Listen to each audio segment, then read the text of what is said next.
बिस्मिल्लाहिर्रहमानिर्रहीम।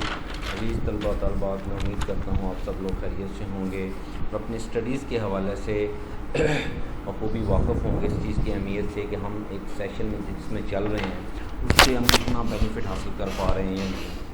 तो उसमें हमारी डिस्कशन चल रही थी फार्माकोलॉजी के हवाले से हिप्नोटिक्स एंड सेडेटिव्स पे। ठीक है, हमने आपको प्रीवियस लेक्चर में हिप्नोटिक्स और सेडेटिव्स के बारे में एलेबोरेट किया था और उसके साथ साथ हमने आपको क्लासिफिकेशन और बेंजोडाइज़ेपिन के इम्पोर्टेंस के हवाले से बात की थी कि बेंजोडाइज़ेपिन क्या चीज़ है, इसके फार्माकोलॉजिकल एक्शंस क्या हैं, इसके मैकेनिज्म ऑफ एक्शंस क्या हैं और इसके रिवर्स इफेक्ट्स और इसकी डोजेस के हवाले से हमने बात की थी।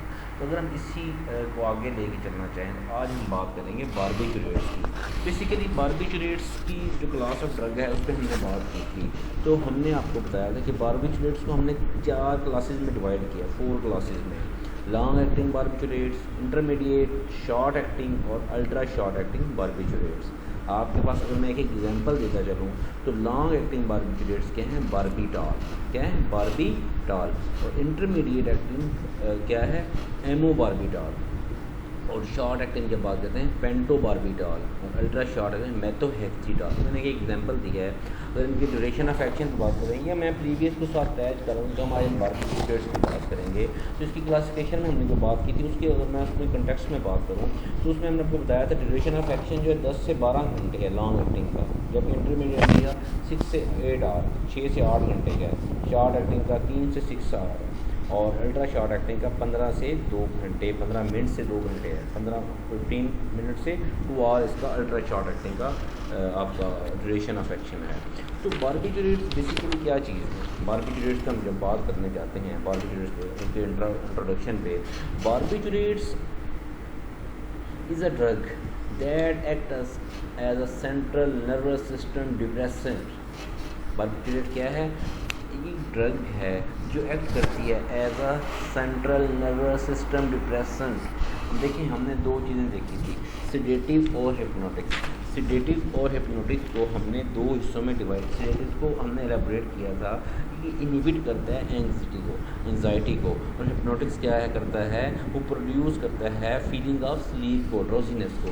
तो उनकी क्लासेस में जब हम बात कर रहे हैं तो उसमें सेंट्रल नर्वस सिस्टम को तो हमने इन्वॉल्व करना है ना। Basically central nervous system depressant है, सेंट्रल नर्वस सिस्टम डिप्रेस होगा तो आपकी इसमें आपके लिए बेनिफिशियल क्रिएट होगी। Barbiturates are effective as anxiolytics, ठीक है, hypnotics and anti convergents but have physically and psychologically addiction potential as well as overdose potential among other possible adverse effects। कि बारबिटूरेट्स तो एंग्जाइटी के लिए, हिप्नोटिक सेडेटिव आपको sleep produce करने के लिए, आपको टेंशन ख़त्म करने के लिए, आप उनको झटकों के खिलाफ anti convergent, anti epileptic medicine में यूज़, एंटी एपिलेप्टिक क्लास के साथ यूज़ कर सकते हैं। लेकिन इसमें साथ देखा physical and psychological addiction potential कि इससे पेशेंट, इससे पर्सन एडिक्ट भी हो जा सकता है, as well as overdose potential, ज़्यादा डोज लेने का पोटेंशियल जो है इसमें, among other possible adverse effect. दूसरे एडवर्स इफेक्ट के साथ साथ ये एडवर्स इफेक्ट, ये प्रॉब्लम भी बारबिटूरेट्स के साथ रिमार्केबल है, उसमें इसकी चांसेस ज़्यादा हैं। तो जब हम बारबिटूरेट्स के हवाले से बात करते हैं कि बारबिटूरेट सेडेटिव, हिप्नोटिक्स, एंटीकन्वर्जेंट है, लेकिन इसमें एडिक्शन के चांसेस हैं। अगर किसी खुदा न खासा पेशेंट में, किसी मरीज़ में बारबिटूरेट्स बार बार या ज़्यादा लेने का मसला पड़ गया तो उसके लिए ये खुदा न खासा नुकसानदेह साबित हो सकता है। तो बारबिटूरेट्स क्वेश्चन है इसमें बारबिटूरेट्स की वजह से, वाई दे हैव, कौन barbiturates have largely been replaced by benzodiazepine and non-benzodiazepines। बेंजोडाइज़ेपिन की जब हम बात करते हैं, हमने प्रीवियस आपसे बात की थी कि डायाज़ेपैम, ठीक है, अल्प्राज़ोलैम और आपका डोर्मिकम जो है आपको मिडाज़ोलैम के नाम से जो आपका केमिकल है, जबकि बेंजोडाइज़ेपिन है। जब हमने नॉन बेंजोडाइज़ेपिन में बात की थी आपके पास इथाइल अल्कोहल है, आपके पास बिस्पिरून है, ठीक है, इसी तरह आपके पास मेप्रोबार्मेट है, ये आपके नॉन बारबिटूरेट्स है। तो ये इससे रिप्लेस क्यों होता है, लार्जली रिप्लेस क्यों होता है? Particularly in the treatment of anxiety, sedation and insomnia due to the significantly lower risk of addiction and overdose, the lack of antidote for barbiturates overdose। कि इन वजूहात की वजह से इसको रिप्लेस कर दिया जाता है बारबिचुरेट्स को किसके साथ, बेंजोडाइज़ेपिन और नॉन बेंजोडाइज़ेपिन के। जिस एडिक्शन का लो रिस्क करने के लिए, एडिक्शन को कम करने के लिए, ओवरडोज को कम करने के लिए और लैक ऑफ एंटीडॉट के न होने की वजह से, बारबिचुरेट्स के एंटीडॉट गैर मौजूदगी की वजह से हम इसको रिप्लेस कर देते हैं किसके साथ, बेंजोडाइज़ेपिन और नॉन बेंजोडाइज़ेपिन के साथ। तो हम इसी बात को जब हम आगे लेके चलते हैं तो बेंजोडाइज़ेपिन पे जब हम बात करते हैं बारबिचुरेट्स के हवाले से, उसके मैकेनिज्म ऑफ एक्शन पे बात करते हैं। बारबिचुरेट्स बेसिकली हमने जैसे अभी आपको बताया पहली स्लाइड में कि बारबिचुरेट्स प्रोड्यूस करता है इफेक्ट सेडेशन का, हिप्नोसिस का और एनेस्थेटिक इफेक्ट प्रोड्यूस करता है बारबिचुरेट्स। तो इसी तरह जब हम डिप्रेस करते हैं सिनेप्टिक ट्रांसमिशन को in ascending reticular activation system, ठीक है, तो ये इस तरह ये आपका ये तीनों जो एक्टिविटीज़ हैं वो क्रिएट हो रही हैं। तो अगर देखें ये क्या है, असेंडिंग रेटिकुलर एक्टिवेशन सिस्टम क्या है, ये सेट है, set of connected nuclei in brain. ये सेट ऑफ कनेक्टेड न्यूक्लियाई हैं ब्रेन में that is responsible for regulating sleep, ठीक है, wakefulness, sleep wakefulness, sleep wakefulness. तो ये क्या है, जो आपका असेंडिंग रेटिकुलर एक्टिवेटिंग सिस्टम है, ये क्या है, ये सेट है कनेक्टेड न्यूक्लियाई का ब्रेन में, दिमाग में, जो रिस्पॉन्सिबल है रेगुलेशन के लिए स्लीप वेकफुलनेस का। इस तरह हमने बात की, आपको बताया कि सिनेप्टिक ट्रांसमिशन हो जाती है by depressing the synaptic transmission. तो सिनेप्टिक ट्रांसमिशन क्या है, रिलीज ऑफ न्यूरोट्रांसमीटर। ये क्या बायोलॉजिकल प्रोसेस है जिसमें न्यूरॉन कम्युनिकेट करते हैं टारगेट सेल के साथ। तो जब आप उसमें डिप्रेस कर देते हैं उनको, तो आपका जो कंडक्शन है न्यूक्लियाई का ब्रेन में, उसकी रेगुलेशन स्लीप और वेकफुलनेस में डिस्टर्बेंस आ जाती है, ठीक है, रेगुलेशन उसमें इस तरह से ये अपना इफेक्ट प्रोड्यूस करता है सेडेटिव हिप्नोटिक का। तो हम अपनी स्लाइड के बारे में जब हम बात करते हैं इसके मैकेनिज्म ऑफ एक्शन पे, तो barbiturates plus gamma amino butyric acids, activation of GABA receptor, इससे गाबा रिसेप्टर एक्टिवेट होते हैं। देखिए जब गाबा रिसेप्टर एक्टिवेट होंगे तो ऑटोमेटिकली क्लोराइड चैनल जो हैं वो ओपन हो जाएंगे। अगर क्लोराइड चैनल ओपन हो रहे हैं तो इसकी वजह से जो ड्यूरेशन है आपके गाबा गेट चैनल ओपनिंग का, उसका इंक्रीज़ हो जाएगा, ठीक है। जब आपके गाबा गेटेड चैनल्स का की ओपनिंग का ड्यूरेशन बढ़ गया है तो उसकी वजह से आपका जो हाइपर पोलराइजेशन है सेल की वो होना शुरू हो जाएगी, मतलब हाइपो कम होते हैं तो हाइपर पोलराइजेशन, हाइपर बढ़ोतरी आ जाएगी उसमें सेल की पोलराइजेशन में, तो जिसकी वजह से आपका सेंट्रल नर्वस सिस्टम डिप्रेस हो जाएगा। सेंट्रल नर्वस सिस्टम की डिप्रेशन से मुराद क्या है वो हमने आपको पहले बता दिया है। तो कि उसको डिप्रेस करने के आपकी सिनेप्टिक ट्रांसमिशन डिप्रेस हो जाती है, किसमें, असेंडिंग रेटिकुलर एक्टिवेशन सिस्टम में, जिसकी वजह से आप ये आपकी जो वर्किंग है ये इनको डिप्रेस करने के बाद आप बारबिचुरेट्स को प्रोड्यूस करते हैं देयर उसका sedative, hypnotic and anaesthetic effect को, ठीक है। अगर हम इसी को कंटिन्यू करके आगे देखें, आपको बताएं मैकेनिज्म ऑफ एक्शन पे ही बात अभी कर चलाएँ, तो मैकेनिज्म ऑफ एक्शन जब बारबिचुरेट्स के पोटेंशिएट करते हैं किसको, effect of GABA at the GABA receptor, GABA A receptor.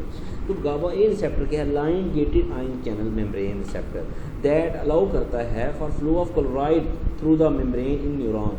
GABA is a principal neurotransmitter for this receptor, which upon binding cause the channel to open and create a negative charge in the transmembrane potential. This make it an inhibitory neurotransmitter. कौन, GABA inhibitory transmitter। GABA binding site, barbiturates binding site, देख सकते हैं किस तरह GABA bind हो रहा है और किस तरह बारबिचुरेट बाइंड हो रहा है। तो आपको मेन ये पिछली वाली स्लाइड है, इसके थीम से आप अंडरस्टैंड कर सकते हैं कि हम किस तरह सेंट्रल नर्वस सिस्टम को डिप्रेस कर सकते हैं। तो इसी तरह जब हम आगे बात करते हैं, हम इसकी फार्माकोलॉजिकल एक्टिविटी पे बात करते हैं बारबिचुरेट्स की, तो बारबिचुरेट्स का सेंट्रल नर्वस सिस्टम पे इफेक्ट है, फार्माकोलॉजिकल इफेक्ट है।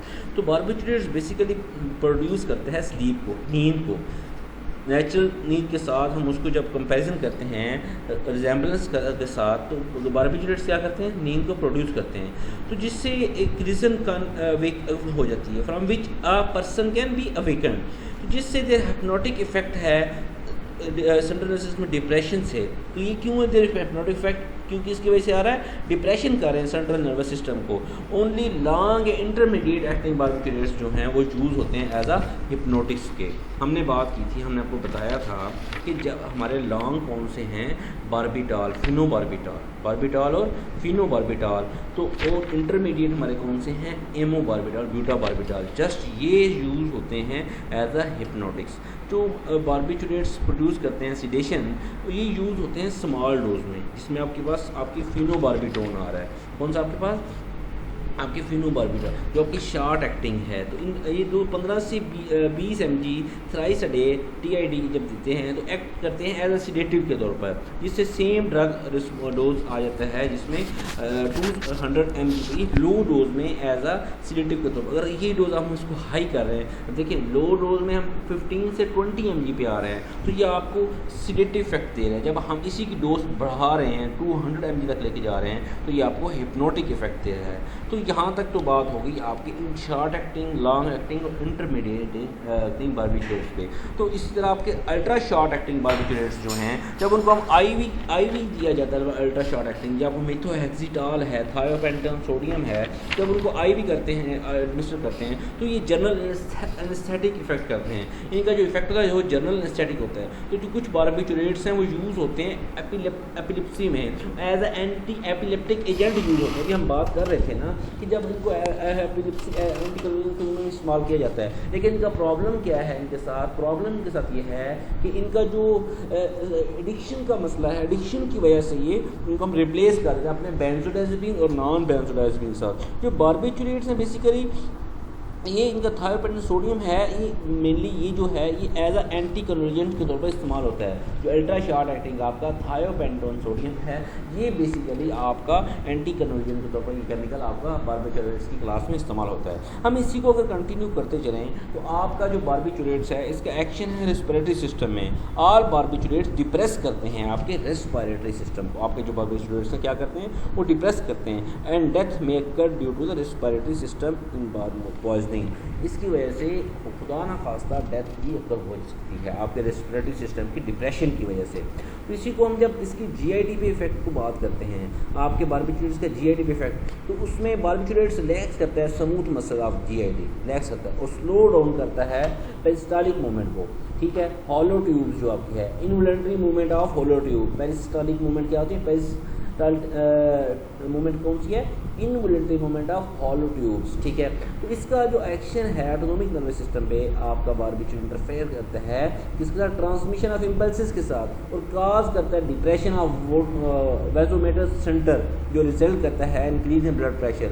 अगर उसमें ही काज आ रहा है तो उसमें आपका ब्लड प्रेशर एलिवेट हो जाता है। तो वेसोमोटर सेंटर कौन सा है, वेसोमोटर के सेंटर में क्या हो रहा है, कंस्ट्रिक्शन और डायलेशन हो रही है ब्लड वेसल्स की। क्या हो रहा है, कंस्ट्रिक्शन और डायलेशन हो रही है। तो अपने जो बारबिचुरेट्स हैं इनका कॉग्निटिव इनहिबिटर्स हैं, ये डिप्रेस करते हैं मेमोरी फंक्शन को, कॉग्निटिव फंक्शंस को, मोटर स्किल्स को एंड जजमेंट को।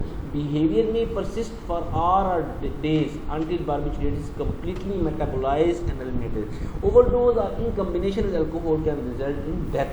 आपका जो बारबिचुरेट्स हैं अगर ओवरडोज में दे रहे हैं या कॉम्बिनेशन कर रहे हैं उसका आपके अल्कोहल के साथ, जैसे हमने आपको बताया था इथाइल अल्कोहल के साथ, तो इसका रिजल्ट जो आता है इसमें डेथ की तरफ लेके जाते हैं। जैसे हम बात कर रहे थे कि लो डोज में reduction of anxiety, pronounced sedation and sleep induction, और जबकि इंटरमीडिएट डोज में यूफोरिया, डिसइनहिबिशन, इम्पेयर जजमेंट और इमोशनल इंस्टेबिलिटी आ रही है, जिसके से लॉस ऑफ सेल्फ कंट्रोल है। और हाई डोज में इंडक्शन ऑफ जनरल एनेस्थीसिया के तौर पर ये इस्तेमाल हो रहे हैं। जब हम इसकी यूजेस पे बात करते हैं आपके बारबिचुरेट्स की, तो हमने जैसे अभी आपको बताया ये सारी डिस्कशन में, तो ये आपके as a sedative long and intermediate barbiturates के ऊपर आपके hypnotics intermediate acting sedation sedative कौन से यूज होते हैं, लॉन्ग एंड इंटरमीडिएट। अब देखिए केमिकल्स को भी आप साथ साथ लेंगे, अगर आपको केमिकल्स का नहीं आइडिया तो आपको लॉन्ग एंड इंटरमीडिएट क्या करेंगे, आप पता नहीं लॉन्ग एक्टिंग में बारबिटॉल और फिनोबारबिटॉल आ रहा है, बार बार बताने का मतलब कि आपके सीन में आ जाए। आपके इंटरमीडिएट में एमोबारबिटॉल और ब्यूटाबारबिटॉल आपके साल्ट्स हैं, तो ये एज अ सिडेटिव यूज होते हैं। जबकि आपके जो हिप्नोटिक्स हैं वो उसमें कौन से आपके इंटरमीडिएट एक्टिंग आ रहे हैं, एमोबारबिटॉल और ब्यूटाबारबिटॉल आ रहा है। ठीक है, तो इसमें के जो जी हैं जनरल एनेस्थेटिक के तौर पर आपके अल्ट्रा जी का वर्ड जो है वो जनरल एनेस्थेटिक के तौर पर यूज़ होता है। तो वो आपके कौन से अल्ट्रा शॉर्ट एक्टिंग, उसमें आपका मेथोहेक्साडिल और थायोपेंटेन सोडियम जो आपका एंटी कन्वर्जन के तौर पर भी इफेक्ट होता है, एंटी कन्वर्जन। और एंटी एपिलेप्टिक में आपके लॉन्ग एक्टिंग जो यूज़ होते हैं फर्स्ट साइकेट्री में, उसमें आपके लॉन्ग एक्टिंग आ रहे हैं, बारबिटाल और फिनोबारबिटाल आपके लॉन्ग एक्टिंग में इंडिकेट कर दिए जा रहे हैं।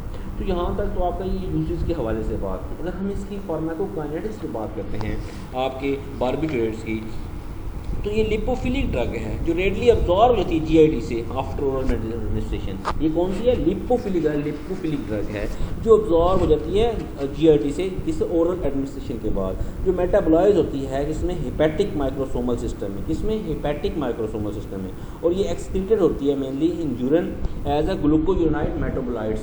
कौन सा? एज अ ग्लूकोयूराइड मेटाबोलाइट्स के तौर पर ये एलिमिनेट हो जाती है और ये अपने मेटाबोलाइट्स में चेंज हो जाती है। तो इस तरह से आपके इसकी barbiturates are well absorb from GI tract distributed widely throughout the body. आपके जो बारबिटरेट्स हैं आप ये क्या है? वेल अब्जॉर्ब होते हैं जीआईटी से और डिस्ट्रीब्यूटेड होते हैं widely throughout the body. The rate of entry in the central nervous system is dependent on lipid solubility. High lipid soluble thiopentone take short time 4.5 hour, 4 and half hour, and less soluble phenobarbital takes longer time, 9 hours तक इसको करते हैं। Plasma protein binding varies with the compound thiopentone 75% और phenobarbitone 35% इसमें indicate कर। तो barbiturates cross placenta are secreted in milk. Barbiturate क्या करते हैं? कैन क्रॉस प्लेसेंटा और सेक्रेटेड इन मिल्क, आपके मिल्क में सेक्रेट हो सकते हैं। तो इसमें जब हम बारबिटरेट्स एडवर्स इफेक्ट पे बात करते हैं तो इसकी सेंट्रल नर्वस सिस्टम पे बारबिटरेट्स के इफ़ेक्ट्स आ रहे हैं। इसमें बारबिटरेट्स के सेंट्रल नर्वस सिस्टम पे भी इफेक्ट आ रहे हैं। उसमें आपके पास फीलिंग ऑफ स्लीप है, ठीक है, बारबिटरेट एडिक्शन हो गई है, हर वक्त नींद के गलबा छाया जा रहा है, ठीक है, चक्कर ही आ रहे हैं, डिसीनेस आ रहा है, एटेक्सिया हो रहा है, loss of full control on body, आपका बॉडी पे कंट्रोल खत्म हो रहा है, ठीक है, डिलीरियम है, डिलीरियम में क्या है? कन्फ्यूजन स्टेट है, loss of ability to focus attention, ठीक है, और मेंटल डिस्टर्बेंसेज आ रही हैं। कौन सी है? मेंटल डिस्टर्बेंस हो रही है, ठीक है। इस तरह आपके रेस्पिरेटरी सिस्टम में जब हम बात करते हैं तो रेस्पिरेटरी डिप्रेशन हो जाता है और इसमें आपके पास हिक्कप, हिचकियाँ आना, ये आपका रेस्पिरेटरी डिप्रेशन की वजह से हिचकियों का जो अमल है वो आपका इसका डिसएडवांटेज है, एडवर्स इफेक्ट है किसका? आपके बारबिटरेट्स का, ठीक है। उसमें आपके पास ब्रोंकोस्पॉज्म का इफेक्ट भी आ रहा है, किसमें? ब्रोंकोस्पॉज्म। और इसमें समटाइम आपके पास सडन स्पॉज्म हो जाता है, किसमें? आपका वोकल कॉर्ड्स का, जो आपके वोकल कॉर्ड्स हैं रेस्पिरेटरी सिस्टम में जो फोल्ड करते हैं टिश्यूज़ को थ्रोट में, जो की किरदार उनका की रोल है साउंड के लिए, तो उसमें आपके जो इसमें लेरिंजियोस्पॉज्म आ रहा है, इसमें इसको क्या टर्मिनोलॉजी की क्या कंसीडर करेंगे? लेरिंजियोस्पॉज्म, ठीक है। तो अगर हम कार्डियोवैस्कुलर सिस्टम पे जब हम बात करते हैं तो आपके hypotension, liver alter, hepatic metabolism, ठीक है, तो ये आपके कार्डियोवैस्कुलर सिस्टम पे इसके डिसएडवांटेजेस इस तरह से इंडिकेट किए जा सकते हैं। जब हम एलर्जिक इफेक्ट की बात करते हैं तो आपका अर्टिकेरिया आपका, ठीक है, पेल रेड आपके बम्प्स बन रहे हैं आपके स्किन के ऊपर, छोटे छोटे दाने बन जाते हैं, ठीक है। उसके बाद आपके फेस स्वेलिंग हो जाती है, फेशियल एडिमा हो जाता है आपका। ये आपका अगर बारबिटरेट्स ट्रीट कर रहे हैं, खा रहे हैं, तो अगर आपके पास ये इफेक्ट आ रहे हैं तो आपको अंदाज़ा हो जाए कि ये बारबिटरेट्स की इफेक्ट है। जब हम लोकल इफेक्ट की बात करते हैं थ्रोम्बोफ्लेबाइटिस इसमें हो रहा है, जिसमें आईवी इंजेक्शन में ये काज करता है रेड क्लॉट, ठीक है, जो ब्लॉक करता है 1 और मोर वेन्स को, आपकी 1 या 2 वेन्स को ये ब्लॉक कर देता है। सर इसका जो रिजल्ट है कोमा की तरफ, सीवियर रेस्पिरेटरी डिप्रेशन और सर्कुलेटरी कोलैप्स और रीनल फेलियर की तरफ आपको लेके जा रहा होता है। तो जब हम इसमें मज़ीद बात करते हैं इसके ट्रीटमेंट के हवाले से, तो ये नो एंटीडोट फॉर बारबिटरेट्स, कोई नो एंटीडोट है बारबिटरेट्स के, there is no antidote for barbiturates. जो मेंटेन इसकी ट्रीटमेंट की जब हम बात करते हैं इसको कोई एंटीडोट नहीं है। हमने शुरू में बात की थी इसको क्यों रिप्लेस कर देते हैं बेंजोडाइज़ेपिन्स के साथ या नॉन बेंजोडाइज़ेपिन के साथ, तो इसकी वजह क्या है? इसमें कोई बारबिटरेट नहीं है, इसमें क्या है? इसमें कोई एंटीडोट इसका इस्तेमाल नहीं हो रहा। जब इस बात को आगे बढ़ाते हैं तो ये maintain respiration and circulation, dopamine infusion हम यूज़ करते हैं। हम इसकी अगर हम मेंटेन करें रेस्पिरेशन को और सर्कुलेशन को, और इससे हम इसको ट्रीट कर सकते हैं। देखिए अभी हमने आगे बात की है कि रेस्पिरेटरी डिप्रेशन आ जाता है, रेस्पिरेटरी खुदा ना खास्ता रेस्पिरेटरी डिप्रेशन से आप इसको ऐसे मसले की तरफ ले जाते हैं जो आपके मौत की तरफ ले जाता है। तो हम इसमें ट्रीटमेंट की जब बात करते हैं तो प्रिवेंट करते हैं रीनल फेलियर को। तो रीनल फेलियर को हम किस तरह प्रिवेंट कर सकते हैं? तो अगर खुदा ना खास्ता ऑलरेडी अगर है और डायलिसिस हो रहा है तो ये मतलब इसका डायलिसिस प्रॉपर करवाना चाहिए। तो खुदा जैसे नॉर्मल हालात हैं तो उसको हम अपने यूरिनेशन के हवाले से प्रॉपर यूरिनेशन करके इसको हम इसके रीनल फेलियर को बता सकते हैं। तो इसमें गैस्ट्रिक लिवाज का भी किरदार है, एम्प्टी करना स्टमक को टॉक्सिक सब्सटेंसेस से, ये भी आप इसके ट्रीटमेंट में इंडिकेट कर सकते हैं। तो ये आप बारबेचुरेट्स का प्रॉब्लम आ रहा है तो इसमें अगर इसकी ट्रीटमेंट बात करें तो सबसे पहले तो इसका कोई एंटीडॉट नहीं है।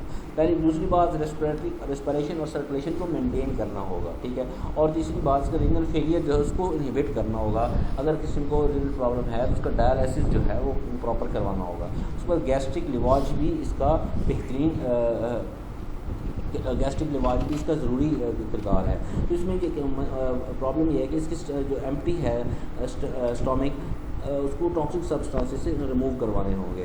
तो अब कंट्राइंडिकेशन पे जब हम बात करते हैं तो advance liver and kidney disease है इसमें advance liver and kidney disease आ रहा है। तो इसमें शॉक रेस्पिरेटरी ऑब्स्ट्रक्शन आ रहा है और इसमें ब्रोंकियल एस्थमा आ रहा है, inflammatory disorder of the Airways, इसमें हम इसको कंसिडर कर रहे हैं। तो यहाँ तक जो सारी हमारी डिस्कशन थी वो आपकी बारबेचुरेट्स के हवाले से थी, या हमारे बेंजोडाइज़ेपिन और बारबेचुरेट के हवाले से जो डिस्कशन थी वो पॉइंट आउट। अगर मैं इसको थोड़ा सा आपको रिवाइज़ करता चलूँ तो यहाँ तक हमने अपने बेंजोडाइज़ेपिन और बारबेचुरेट्स की बात को कंप्लीट कर लिया है। तो नेक्स्ट हमारी डिस्कशन अपने पार्किंसन डिजीज़ के हवाले से होगी। पार्किंसन डिजीज़ क्या चीज़ है, पार्किंसन डिजीज़ किस तरह से मूव करती है और किस तरह से हमें डिस्टर्ब करती है।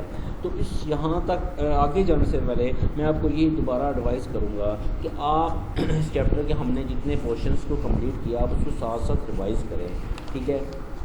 आप उसको देखें कि हमने इसमें किस चीज़ को किस हवाले से डिस्कस किया। हमने स्टार्ट में एनाल्जेसिक्स की बात की, नारकोटिक और नॉन नारकोटिक एनाल्जेसिक्स में, ठीक है। नारकोटिक एनाल्जेसिक को हमने आगे अपनी क्लासेस में डिवाइड किया और नॉन नारकोटिक को भी अपनी क्लासेस में डिवाइड किया। नॉन नारकोटिक में हमने मॉर्फिन के हवाले से बात की, जबकि नारकोटिक्स में हमने हमने एस्प्रिन की बात की और नारकोटिक्स में हमने मॉर्फिन की बात की, ठीक है। इसी तरह हमने उसको आगे पैरासिटामोल के साथ अटैच किया। उसके बाद हमने अपनी एपिलिप्सी को डिस्कस किया और एपिलिप्सी में हमने एंटी एपिलेप्टिक ड्रग्स पे बात की, आपको इसके बारे में बताया कि क्या चीज़ है और आपको क्लासेस पे उसकी कंप्लीट डिस्कशन की। तो क्लास उसको हमने 2 हिस्सों में डिवाइड किया। उसके बाद हम उसकी साल की फेनिटाइन की तरफ हम गए। फेनिटाइन में हमने उसकी फार्माकोकाइनेटिक्स, उसके एडवर्स इफेक्ट्स पे बात की, उसकी क्लासेस पे उसको हमने एलेबोरेट किया। तो उसके बाद हमने एंटी डिप्रेसेंट्स की बात की, एंटी डिप्रेसेंट्स और उसकी क्लासेस में हमने ट्राईसाइक्लिक एंटी डिप्रेसेंट और उसके मैकेनिज्म एक्शन और उसकी यूजेस को हमने आपके साथ एलेबोरेट किया। अभी हमारी डिस्कशन चल रही थी हिप्नोटिक एंड सेडेटिव्स पे। हमने हिप्नोटिक्स और सेडेटिव्स आपको एक्सप्लेन किए, उनकी क्लासेस एक्सप्लेन की और उनके जो मेन हैं बेंजोडाइज़ेपिन और बारबेचुरेट्स, उनके मैकेनिज्म एक्शन, उनकी फार्माकोकाइनेटिक्स, उनके pharmacological effects, adverse effects, contraindication, uses के हवाले से आपको ब्रीफली एलेबोरेट किया। तो अभी हमारा इस चैप्टर में हमारे पास आपकी पार्किंसन डिजीज़ मिसिंग है। तो पार्किंसन डिजीज़ अब हम इंशाल्लाह इसके थोड़ा सा इंट्रोडक्शन पे जब मैं बात आपको बताता चलूँ तो पार्किंसन डिजीज़ है क्या। ये मेनली जो पार्किंसन डिजीज़ है ये बेसिकली ब्रेन इसमें जो होता है आपके पार्किंसन में, ये ब्रेन न्यूरॉन सेल जो होते हैं उसमें what is the Parkinson disease में जब इस स्लाइड की तरफ आप आए हैं उसमें ब्रेन न्यूरॉन सेल्स को आप देख रहे हैं। उसके बाद आप न्यूरॉन सेल्स टर्मिनल ब्रांच के देखेंगे। इसलिए जस्ट आपको दिखाने की चीज़ है, हम इसको डिटेल में कल डिस्कस करेंगे, लेकिन जस्ट आपको आइडिया हो जाता कि आप एक बड़ी डिजीज़ को जब डिस्कस करने जाए उसको आप ज़हन बना के आपको पता हम किस तरह बात करने जा रहे हैं। टर्मिनल ब्रांच डोपामाइन की बात करें, डोपामाइन वीक सिग्नल्स की उसमें आप इसको एलेबोरेट करें। तो फर्स्ट ऑफ ऑल जब हम इसको मेमोरी लॉस हो रहा है फर्स्ट स्टेज में जब आप देख रहे हैं, अब डिमेंशिया आ रहा है, एंग्जाइटी आ रहा है, ठीक है। स्लो में दूसरी में देखें स्लो ब्लिंकिंग आ रहा है, नो फेशियल एक्सप्रेशन आ रहा है, ठीक है। ड्रोलिंग डिफिकल्टी स्वेलिंग आ रहा है और इसमें आपके पास ट्रिमर्स और आपके प्रॉब्लम इसमें आपके पास प्रॉब्लम आ रहा है बैलेंसिंग में, वॉकिंग में, स्टॉप पोस्चर हो रहा है, ठीक है। तो इसको जब हम इसके साथ नेक्स्ट के साथ देखें इसकी स्टेजेस के हवाले से, तो फर्स्ट स्टेज में क्या हो रहा है, मिनिमम सिम्टम्स हैं, ठीक है। लेकिन सेकंड स्टेज आप देख रहे हैं डिजीज़ स्टार्ट हो जाती है, इफेक्ट करती है बॉडी को, पूरी बॉडी को डिजीज़ इफेक्ट कर रही है। तो जब हम तीसरी स्टेज में उसको लेके जा रहे हैं तो उसमें देख रहे हैं आप बैलेंस लॉस हो रहा है बॉडी का। पहले में कोई सिम्टम नहीं है, दूसरी में बॉडी डिस्टर्ब हो रही है, तीसरी में क्या लॉस हो रहा है, बैलेंस जो है ना आपका लॉस हो रहा है, और चौथी में nearly impossible to live on your own routine, आप अपनी ऑन रूटीन पर चौथी स्टेज में नहीं जा सकते। और फिफ्थ स्टेज में आप final and most wage stage की तरफ मूव कर चुके होते हैं। तो अगर हम इसको इस तरह से देखें तो आप इसको इस तरह एलेबोरेट कर सकते हैं कि आपकी जो पार्किंसन डिजीज़ है इसमें पैरालिसिस हो रहा है, और इसमें आपके एडियोपैथिक पार्किंसन डिजीज़ जो है अकाउंट कर रही है 90% केसेज। जो सेकेंडरी इसके सिम्टम्स हैं पार्किंसन काज के, वो इन्फेक्शन हो रहा है लेथर्जिक इंसेफेलाइटिस। तो ये सारे डिस्कशन इंशाल्लाह हम आपको कल इसके बारे में डिटेल में बताएंगे कि इसके ब्रेन फर्स्ट पार्किंसन जब हो रहा है उसमें क्या है, गट फर्स्ट पार्किंसन के बारे में बताएंगे, और आपको एलेबरेट करेंगे गट फर्स्ट पार्किंसन क्या होता है और ये किस तरह अपनी वर्किंग को प्रोसीड कर रहा होता है। बस बच्चे एक चीज़ का आपने इंश्योर करें कि आपने मेहनत से वर्किंग करनी है, आपकी तरफ से कोई कोताही की गुंजाइश नहीं होनी चाहिए। बाकी इंशाल्लाह चीज़ें एलेबरेट करना, चीज़ें बताना, आपके क्वेश्चन आंसरिंग में कहीं हम इंशाल्लाह कोताही नहीं करेंगे।